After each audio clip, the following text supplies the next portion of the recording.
Good morning, my dear fangs. Welcome back to the cavern, or welcome if you're new here. I hope you all are doing amazing. Happy Friday. Which you know what that means. Well, some of you do. True crime cases, and have I got a doozy for you? And especially since we're talking about Satanism and cults and all that type of stuff. So, in June 1984, Richard Allen Kasso Jr. was the son of a local high school history teacher and football coach. His parents often threw him out of the house as a young teen in Northport, New York. Now, I don't know why they threw him out. I couldn't find really any information on why they did this. But to survive, he would sleep in the local woods, in car garages, backyards, and houses of friends.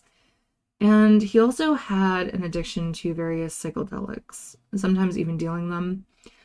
And I don't know if he was addicted before his parents threw him out or after. Like I said, hard to find this type of information, especially since it's kind of been old. It's old news, I guess. Kasso became acquainted with a group of friends he sold to, and they referred to themselves as the Knights of the Black Circle.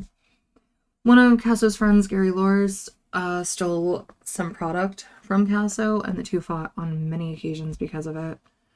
Until one night, Kasso lured Gary out to have some fun with Jimmy Troiano and Albert Quinones, or something like that. Quinones? Or I don't know how to pronounce it. At some point, the situation escalated into violence. Kasso violently attacked Gary and tried to get Gary to say, "I love you, Satan." Granted, they all were under the influence of something when all of this went down. Instead, Gary said he loved his mother, which just angered Kasso more. Eventually, Kasso killed him and left him in the woods. However, Kasso bragged about his horrific crime, and even went as far as to bring doubters out to see the remains. 2 weeks later, the police were involved, and Kasso was brought in for questioning. I'm actually surprised it took 2 weeks, to be honest.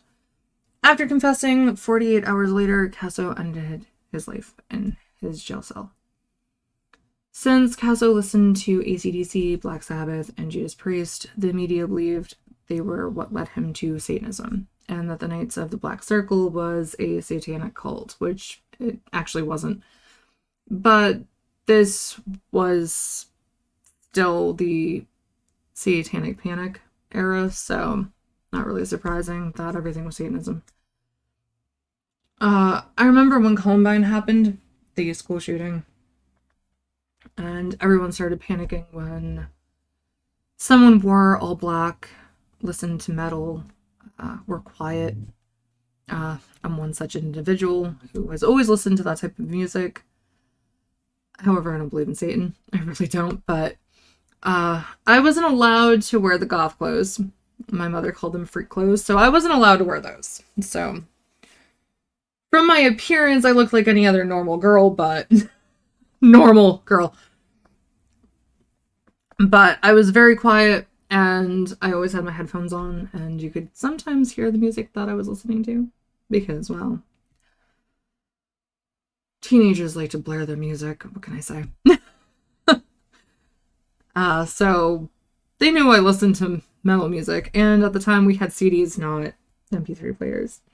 So you'd see me change out CDs. Yeah.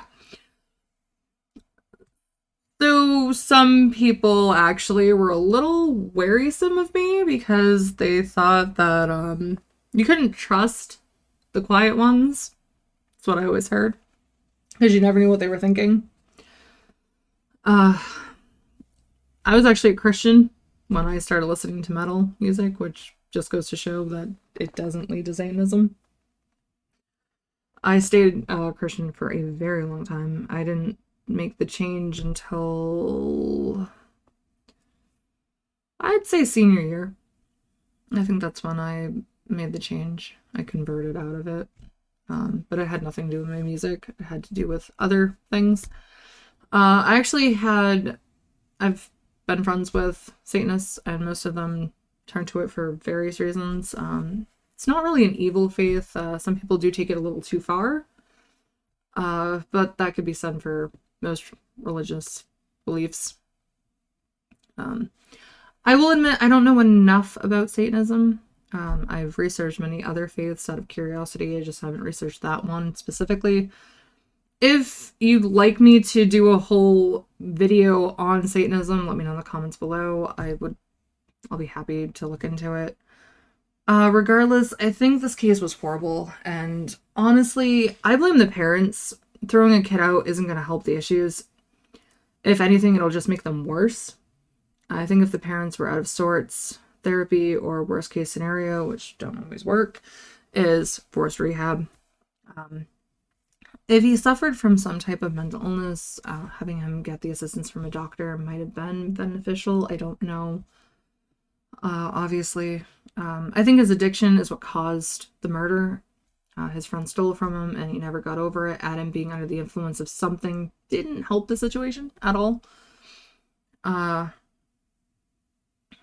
And I do know that I guess the parents wanted their son to be institutionalized after the murder.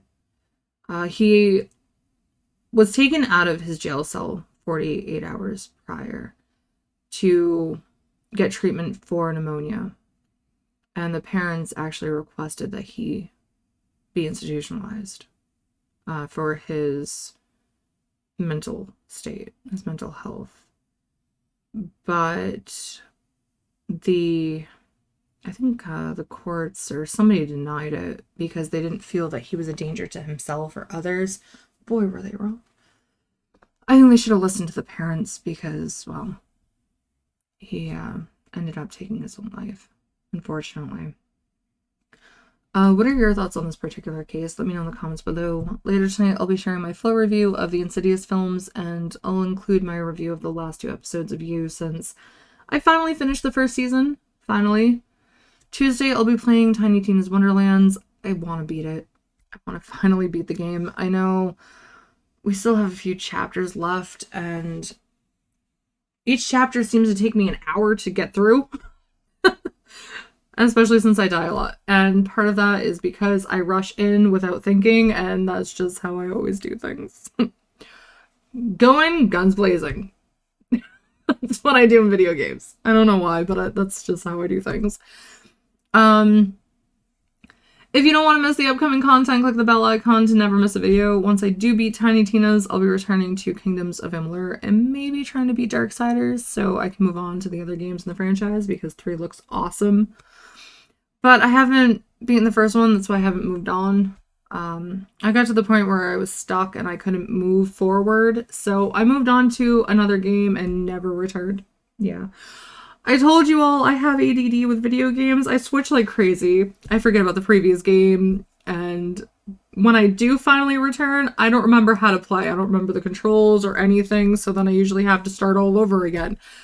Yeah, it's bad. It's so bad. I hope you all have a great weekend and take care until next time. Bye, everyone.